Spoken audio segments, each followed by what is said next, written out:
అంత వ్యర్థమని వ్యర్థులైరెందరో నా గురి నీపై నిల్పినందుకే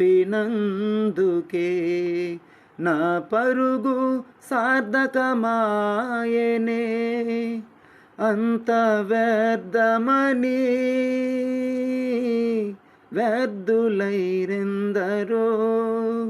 నా గురి నీపై నిల్పినందుకే నా పరుగు సార్థకమాయనే.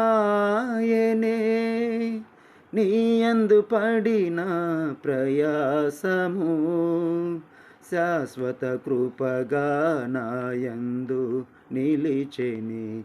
నీపై విశ్వాసమే నన్ను బలపరచెనే. నా స్వరమెత్తి నిన్నే కీర్తింతును. నీపై విశ్వాసమే నన్ను బలపరచెనే. నా స్వరమెత్తి నిన్నే కీర్తింతును.